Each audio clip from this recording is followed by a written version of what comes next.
മാർഗസ് അസോസിയേറ്റ്സിൻ്റെ പുതിയ ഒരു എപ്പിസോഡിലേക്ക് സ്വാഗതം. ഞങ്ങൾ ബാംഗ്ലൂരിൽ നിന്നും നാട്ടിലേക്ക് ഉള്ള ഒരു യാത്രയിലാണ്. ഇപ്പോൾ നാമക്കൽ കഴിഞ്ഞ് കരൂരിലേക്ക് പോയിക്കൊണ്ടിരിക്കുന്നു. കരൂരിന് ശേഷം മധുര റൂട്ടിൽ കുറേ കൂടെ പോയിട്ട് കൊടൈക്കനാൽ റൂട്ടിലേക്ക് തിരിഞ്ഞ് തേനി, കമ്പം, കുമളി വഴി നാട്ടിലേക്ക് പോകാനാണ് ആഗ്രഹിക്കുന്നത്. ഇവിടെ നിങ്ങൾക്ക് കാണാൻ കഴിയുന്നത് വാഴത്തോട്ടം. ഇത് വളരെ വ്യാപകമായി കൃഷി ചെയ്തിരിക്കുന്ന ഒരു വാഴത്തോട്ടമാണ്. ഇവിടെ നിന്നൊക്കെയാണ് വാഴക്കുലകളൊക്കെ നമ്മുടെ നാട്ടിലേക്ക് ദിവസവും വന്നുകൊണ്ടിരിക്കുന്നത്. വാഴക്കുലകൾ അതിൽ കാണാൻ പറ്റുന്നുണ്ട്. ഇന്ന് രാജ്യവ്യാപകമായിട്ട് ഭാരത് ബന്ധല്ല, പണിമുടക്കാണ്. അതായത് രാജ്യവ്യാപകമായിട്ട് ഇന്ന് പണിമുടക്ക് നടക്കുന്ന ഒരു ദിവസമാണ്.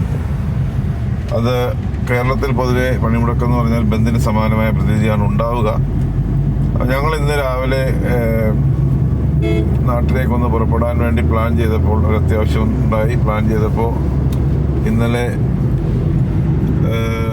നാട്ടിൽ നിന്ന് വിളിച്ചു പറഞ്ഞു ഇന്ന് ബന്ദാണ്, അതുകൊണ്ട് യാത്ര ചെയ്യുന്നത് അത്ര നന്നായിരിക്കില്ല, വരണ്ട എന്ന് പറഞ്ഞതുകൊണ്ട് ഞങ്ങൾ പ്ലാൻ ചെയ്തിരുന്ന യാത്രയൊക്കെ മാറ്റി ക്യാൻസൽ ചെയ്ത് വെളുപ്പിനെ 4 മണിക്ക് പുറപ്പെടാൻ വേണ്ടി പ്ലാനിട്ടതാണ്. അവിടെ കിടന്നുറങ്ങി. രാവിലെ എഴുന്നേറ്റ് ഒരു 7:30 ആയപ്പോൾ ന്യൂസൊക്കെ ഒന്ന് കണ്ടപ്പോൾ വാഹനങ്ങൾ ഓടുന്നതിനൊന്നും വലിയ ബുദ്ധിമുട്ടൊന്നും ഉണ്ടാവുന്നില്ല എന്ന് മനസ്സിലായി. അതിനിടയ്ക്ക് ഇടതുവശത്ത് കാണുന്നത് കാവേരി നദിയാണ്. കാവേരി നദി നടുക്കൂടെ ഒരു അല്പം വെള്ളം മാത്രമേ ഒഴുകുന്നുള്ളൂ. അതൊക്കെ ഇങ്ങനെ പറ്റി വരണ്ട് കളത്തിപ്പൊടി അതിൻ്റെ ഇതേ കാണുന്നു.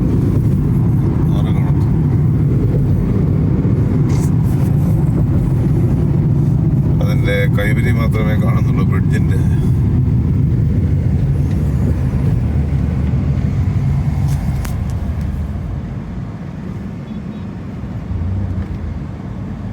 അത് കാണാനും മാത്രം പറ്റുന്നില്ല, കാരണം റോഡിൽ നിന്ന് വണ്ടിയുടെ ഒരു ഹൈറ്റ്. ഇപ്പം നിങ്ങൾക്ക് വെള്ളം കാണാം. കാവേരി നദിയാണ് ഈ കാണുന്നത്. അത് വളരെ വെള്ളം തീരെ കുറവാണ്. ഇതിപ്പോൾ സമ്മർ സീസൺ ആണല്ലോ.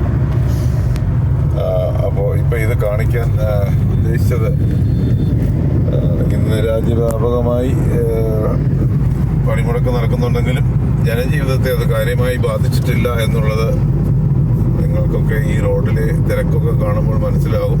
റോഡിൻ്റെ 2 വശങ്ങളിലുമായിട്ട് ധാരാളം വാഹനങ്ങൾ ഒരു തടസ്സവുമില്ലാതെ മൂവ് ആയിക്കൊണ്ടിരിക്കുന്നുണ്ട്. അതുപോലെ ഞങ്ങൾ ബാംഗ്ലൂരിൽ നിന്ന് രാവിലെ വരുമ്പോൾ 10:30 വീട്ടിൽ നിന്ന് പുറപ്പെട്ടത്. അതുകൊണ്ട് തന്നെ ടൗണിൽ നല്ല തിരക്കായിരുന്നു. ഞാൻ സാധാരണ മടിവാള ബൊമ്മസാന്തിര വഴി വന്ന് ഒസൂറിലേക്ക് കടക്കാറാണ് പതിവ്. ഇന്ന് പതിവിന് വിപരീതമായിട്ട് വൈറ്റ് ഫീൽഡ് വഴി ഒരു ഷോർട്ട് റൂട്ട് ഗൂഗിൾ മാപ്പിൽ കണ്ടതുകൊണ്ട് അതുവഴി ഇങ്ങനെ വന്ന് വൈറ്റ് ഫീൽഡ് സംവേദനഹള്ളി വഴിയൊക്കെ വന്ന് ഇലക്ട്രോണിക് സിറ്റി ബൊമ്മസാന്തിര ഒന്നും ടച്ച് ചെയ്യാതെ ഒസൂർ ജംഗ്ഷനിൽ വന്ന് കയറുന്ന പോലെ ഒരു വഴിയിലാണ് വന്ന് ഒസൂർ മെയിൻ റോഡിലേക്ക് കയറിയത്.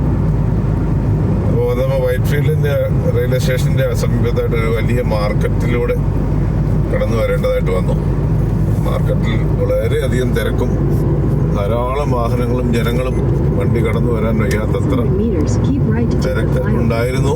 അപ്പോൾ ബാംഗ്ലൂരിൽ ജനജീവിതത്തെ ഒട്ടും തന്നെ ഇന്നത്തെ സമരം ബാധിച്ചിട്ടില്ല എന്നുള്ളതാണ് അത് മനസ്സിലാക്കുന്നത്. മറ്റ് സംസ്ഥാനങ്ങൾ, ഇപ്പം ഞങ്ങൾ തമിഴ്നാട്ടിൽ കൂടെയാണ് യാത്ര ചെയ്തുകൊണ്ടിരിക്കുന്നത്. തമിഴ്നാട്ടിലും കടകളൊക്കെ തുറന്നിട്ടുണ്ട്, വാഹനങ്ങളെല്ലാം സഞ്ചരിക്കുന്നുണ്ട്. കേരളത്തിലും കടകമ്പോളങ്ങളൊക്കെ അടഞ്ഞു കിടക്കുന്നു എന്ന് കേൾക്കുന്നു, പക്ഷേ വാഹനങ്ങളൊക്കെ സഞ്ചരിക്കുന്നു എന്നാണ് അറിയുന്നത്. ഇത് ഒരു നല്ല സമീപനമായിട്ടാണ് തോന്നുന്നത്. കാരണം ഇങ്ങനെ ആയിരിക്കണം സമരം ചെയ്യുക. അതായത് ജനങ്ങൾക്ക് ബുദ്ധിമുട്ടുണ്ടാകാത്ത രീതിയിൽ രാഷ്ട്രീയ പാർട്ടികൾ അല്ലെങ്കിൽ മറ്റ് സംഘടനകൾ സമരം ചെയ്യുന്നതായിരിക്കും ഏറ്റവും ഉചിതം എന്ന്. കാരണം നമ്മൾ ഈ സമരം ചെയ്യുന്നതും അങ്ങനെയുള്ള കാര്യങ്ങളൊക്കെ ജനങ്ങൾക്ക് വേണ്ടിയാണല്ലോ, അങ്ങനെയാണല്ലോ നമ്മൾ അവകാശപ്പെടുന്നത്. അപ്പോൾ അങ്ങനെ നമ്മൾ ജനങ്ങൾക്ക് വേണ്ടി നമ്മൾ ചെയ്യുന്ന ആക്ടിവിറ്റീസ് ജനങ്ങളെ ഉപദ്രവിക്കുന്നതോ ദ്രോഹിക്കുന്നതോ അവർക്ക് ബുദ്ധിമുട്ടുണ്ടാകുന്നതോ തരത്തിലാകാതെ, വിദേശ രാജ്യങ്ങളിലൊക്കെ കേട്ടിട്ടുണ്ട് കൂടുതൽ സമയം ജോലി ചെയ്ത് സമരം ചെയ്യുന്നതൊക്കെ കേട്ടിട്ടുണ്ട്. അപ്പോൾ അങ്ങനെയൊക്കെയുള്ള ഉള്ള രീതികൾ അവലംബിക്കുന്നത് ഏറെ നന്നായിരിക്കും എന്നുള്ളതാണ് എൻ്റെ ഒരു വിശകലനം. എത്ര പേരെന്നോട് യോജിക്കും എന്നെനിക്കറിയില്ല. എങ്കിലും പൊതുവെ ജനങ്ങളെ ബുദ്ധിമുട്ടിക്കാതെ ഉള്ള സമരങ്ങളാണ് ഏറ്റവും നന്നായിരിക്കുക എന്ന് തന്നെയാണ്. കാരണം നമ്മൾ വളരെ സുപ്രധാനമായ വിഷയങ്ങൾക്ക് പോലും സമരം ചെയ്യുമ്പോൾ അതിൻ്റെ ഭവിഷ്യത്തുകൾ അനുഭവിക്കുന്ന ഒരു ചെറിയ കൂട്ടം ജനങ്ങളെങ്കിലും, കാരണം രോഗികളായിട്ടുള്ളവർ, അത്യാവശ്യമായിട്ട് യാത്ര ചെയ്യേണ്ടതായിട്ടുള്ളവർ, അങ്ങനെ പ്രീ ഷെഡ്യൂൾഡ് ആയിട്ടുള്ള പ്രോഗ്രാം ഉള്ളവർക്കൊക്കെ അത് ഒരുപാട് ദോഷം ചെയ്യുന്നു എന്നുള്ളത് നമുക്ക് മനസ്സിലാകും. ഞാനും ഇന്ന് ആക്ച്വലി എനിക്ക് രാവിലെ പുറപ്പെട്ടാൽ വൈകിട്ട് അവിടെ എത്തിയിട്ട് നാളെ ഒരു ദിവസം കൊണ്ട് ചെയ്തു തീർക്കേണ്ട കുറേ കാര്യങ്ങളും അതിന് ശേഷം ഇമ്മീഡിയറ്റ് ആയിട്ട് തിരിച്ചു വരേണ്ടതായിട്ടൊരു ആവശ്യമായിരുന്നു. അപ്പോൾ ഇന്നലെ ഈ ബന്ധാണ് എന്നുള്ളൊരു ഇൻഫർമേഷൻ കൊണ്ട് എൻ്റെ യാത്ര ഡിലേ ആയി. അപ്പോൾ ഞാനിപ്പോൾ രാത്രി 11 മണിക്ക് ചെന്നാൽ നാളെ ഇനിയും അത്രയും നേരം കൊണ്ട് എനിക്കത് ചെയ്തു തീർക്കാൻ പറ്റുമോ എന്ന് സംശയമുണ്ട്. അങ്ങനെ മറ്റുള്ളവർക്കുണ്ടാകുന്ന ബുദ്ധിമുട്ടുകൾ കൂടെ മനസ്സിലാക്കി വേണം ഇങ്ങനെയുള്ള കാര്യങ്ങളിലൊക്കെ നമ്മൾ പ്രവർത്തിക്കാൻ എന്നുള്ള ഒരു അപേക്ഷ എൻ്റെ ഭാഗത്തു നിന്ന് ഉണ്ട്. ഇപ്പോൾ നമ്മൾ ഏതാണ്ട് കരൂർ എന്ന് പറയുന്ന സ്ഥലത്തേക്ക് അടുത്തുകൊണ്ടിരിക്കുകയാണ്. കരൂർ കഴിഞ്ഞിട്ട് പിന്നെയും ഏതാണ്ട് ഒരു 60-70 കിലോമീറ്ററോളം ഈ മധുര റൂട്ടിൽ തന്നെ നമ്മൾ യാത്ര ചെയ്തതിന് ശേഷമാണ് അവിടെ നിന്ന് കൊടൈക്കനാൽ റൂട്ടിലേക്ക് തിരിയുന്നത്. തിരിഞ്ഞ് തേനി കഴിഞ്ഞാൽ കമ്പം നിങ്ങൾക്ക് എല്ലാവർക്കും അറിയാമല്ലോ. മുന്തിരിത്തോട്ടങ്ങളുടെ സ്ഥലമാണ് കമ്പം എന്ന് പറയുന്നത്. കമ്പത്ത് ചെല്ലുമ്പോൾ നിർത്താൻ സമയം കിട്ടിയാൽ നിർത്തി മുന്തിരിത്തോട്ടങ്ങൾ കാണിക്കാൻ പറ്റുമെങ്കിൽ കാണിക്കാം. ഇല്ലെങ്കിൽ വീണ്ടും കുമളി ചെല്ലുമ്പോൾ ഷൂട്ട് ചെയ്യാനുള്ള വെളിച്ചം ലഭ്യമാണെങ്കിൽ തീർച്ചയായിട്ടും അവിടുത്തെ ഹൈറേഞ്ചിൻ്റെ ഡ്രൈവും അവിടുത്തെ ഹൈറേഞ്ച് കയറി ഇറങ്ങുന്നതും വളവും കാഴ്ചകളും ഏലത്തോട്ടങ്ങളും തേയിലത്തോട്ടങ്ങളും ഒക്കെ കാണിക്കാൻ പറ്റിയാൽ ഷൂട്ട് ചെയ്യാം.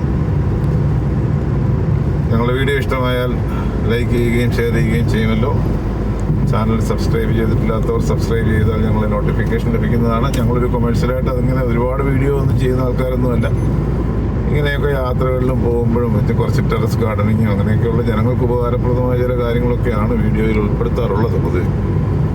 അങ്ങനെ അതിൽ താല്പര്യമുള്ളവരൊക്കെ ഒന്ന് ചാനൽ സബ്സ്ക്രൈബ് ചെയ്താൽ ഇപ്പം ഏറ്റവും റീസെൻ്റായിട്ട് ഇന്നലെ ഞങ്ങളുടെ ഒരു ചെറിയ വീഡിയോ ഷോർട്ടായിട്ട് അതിനകത്ത് അപ്ലോഡ് ചെയ്തിട്ടുണ്ട്. അത് ഞങ്ങൾ കട്ടപ്പന മിറക്കിൾ ഫാംസിൽ നിന്ന് വാങ്ങിക്കൊണ്ട് വന്ന ഒരു റെഡ് ഡയമണ്ട് പേരയും മാൻഡ്രിൻ എന്ന് പറയുന്ന ഓറഞ്ചും സമ്മർ സോൺ എന്ന് പറയുന്ന ആപ്പിളും, ഈ 3 ചെടിത്തൈകൾ കട്ടപ്പനയിലെ മിറക്കിൾ ഫാംസിൽ നിന്ന് ഞങ്ങൾ വാങ്ങിക്കൊണ്ട് വരികയും ഞങ്ങളുടെ വീടിൻ്റെ ടെറസിലും ഞങ്ങളുടെ അടുക്കളത്തോട്ടത്തിലുമായിട്ട് നടുകയും ആപ്പിൾ മരമായിൻ്റെ ചെടിയാണ് അത് നട്ടത്. അടുക്കളത്തോട്ടത്തിലും ഈ ഓറഞ്ചും റെഡ് ഡയമണ്ട് പേരയും ടെറസിലുമാണ് നട്ടത്.